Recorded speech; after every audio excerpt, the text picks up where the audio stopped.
Hello everybody, happy May 4th or International Star Wars Day for all of you Star Wars aficionados out there.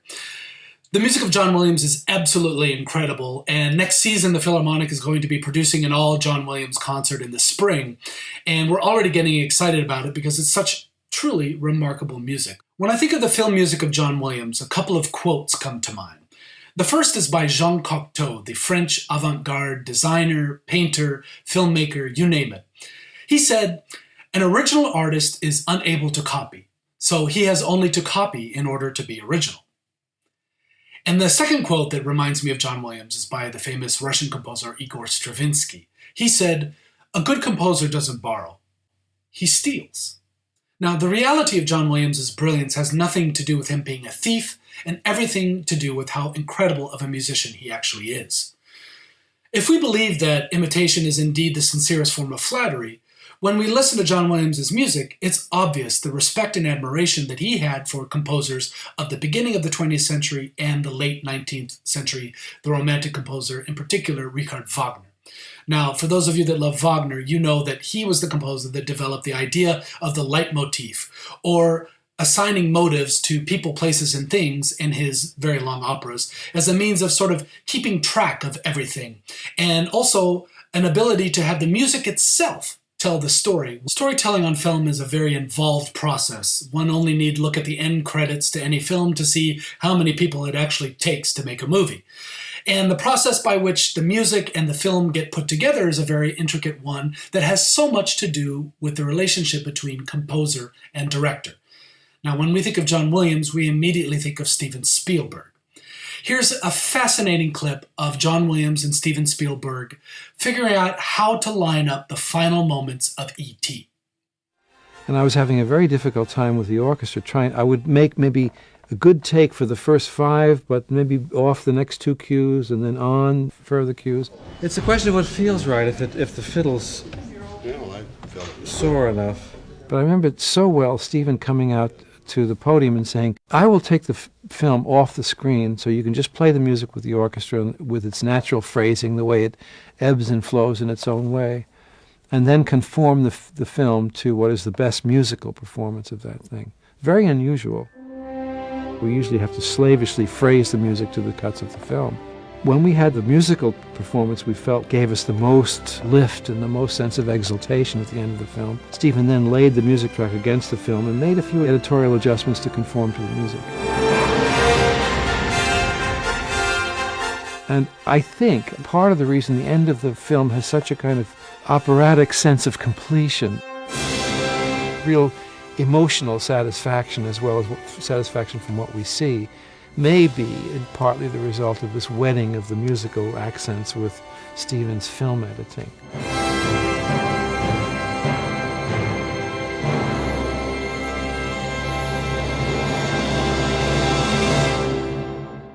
Now, I absolutely love conducting the music of John Williams. It's so much fun for the orchestra and audience alike, and I've got a pretty interesting story about how I came to own some of his music.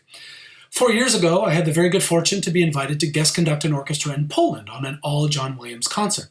And 1 month before the performance, they got in touch with me asking if they could borrow the music from me or the orchestra that I was working for at the time. Well, I didn't own the music, and the orchestra I was working for at the time had a very strict policy that they did not loan out music. So I had to get back in touch with them saying that it's not possible to borrow the music and we might need to go in a different direction and change the program. They then got back in touch with me saying that they had already sold out the first performance and were in the midst of selling out a second performance of John Williams. So I looked into it and decided to make an investment and buy a bunch of this music to make this concert happen.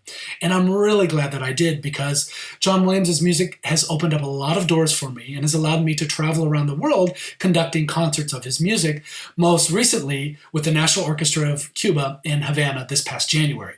The last time the SpARTanburg Philharmonic did an all John Williams concert, the same thing happened. The first concert sold out and they created a second concert. What a great problem to have if you're an orchestra. And also many of you will remember from that concert, we had a very special guest conductor dressed up as Darth Vader. Now, under that mask and behind that lightsaber was a dear friend of the Philharmonic, Mr. Jimmy Gibson. And I'd like to interview him now about his experience conducting the Philharmonic. Hey, Jimmy, how are you today? I'm doing good, Stefan. You know, if I was any better, I'd be twins.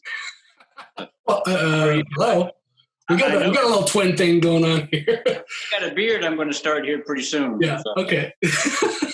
So, speaking of John Williams and all of this incredible music, for those of us that are in the SpARTanburg Philharmonic family, of course, everyone cannot forget the last time there was a John Williams concert here.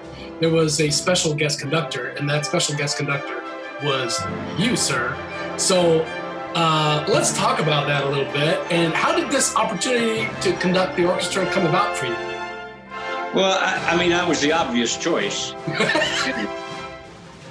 Not really. What happened is they had a silent auction, and a gentleman won the silent auction, but something came up and he couldn't do it. So I volunteered my services because it was something that I always wanted to do.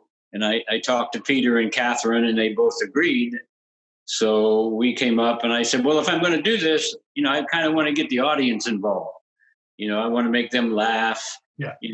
And do some little antics up there on stage. So they agreed, and we come up with this little skit, and that's how I started to do it, which was totally amazing. It was something that I had no idea what I was getting into.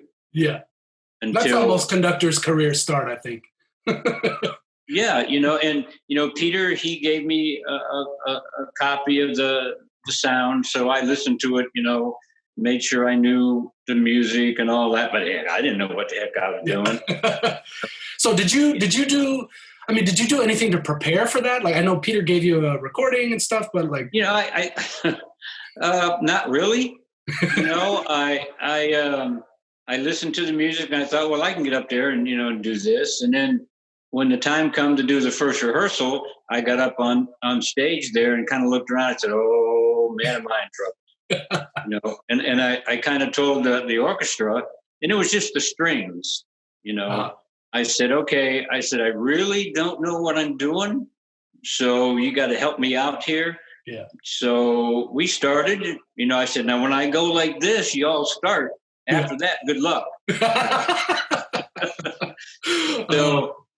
So I started out and really didn't know what I was doing, and my arms were way up here. And by the end of the 3 minutes, my arms were way down here because they were so heavy. Yeah. And then after the rehearsal, a number of the members of the orchestra came up to me and said, okay, Jimmy, look, obviously you don't know what you're doing, so let's do something. So they started giving me little hints on things that I could do to make it a little bit funny, and to help me out and get the audience involved, So I took what they said and I did it. And Brenda, the first chair celloist, Brenda Leonard, yeah.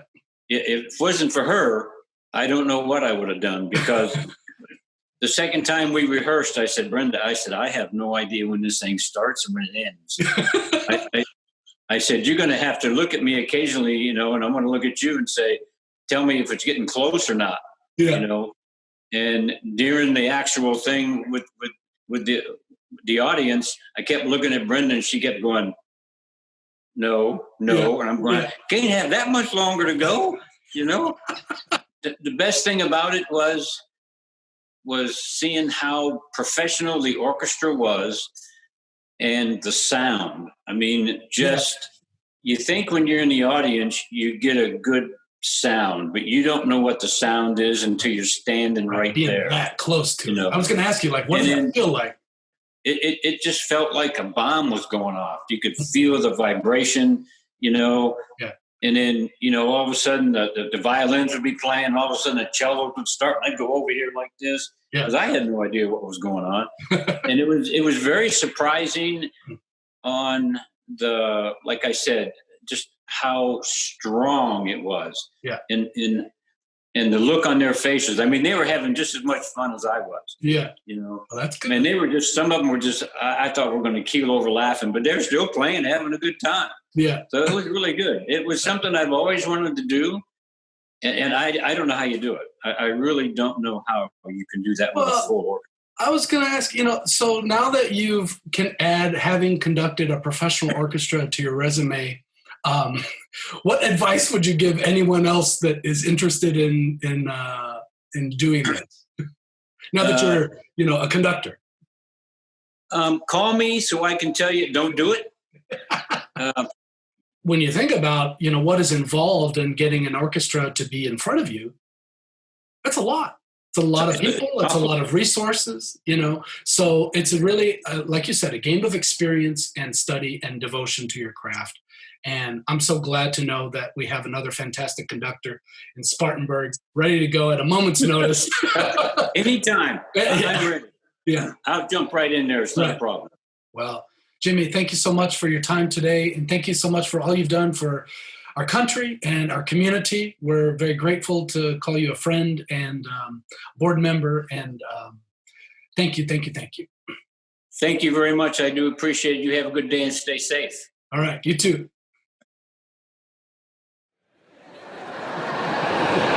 They have conquered the galaxies. They have defeated the Jedi. And I have mastered the Force. And I have yet to conduct the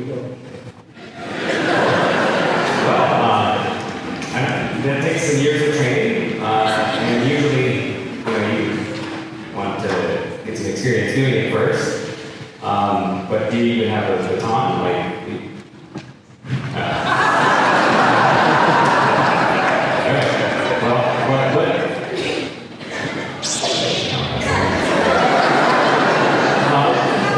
What did you have in mind to conduct today? You will lead the stage. I will conduct the Olympic fanfare.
Hey, Jimmy.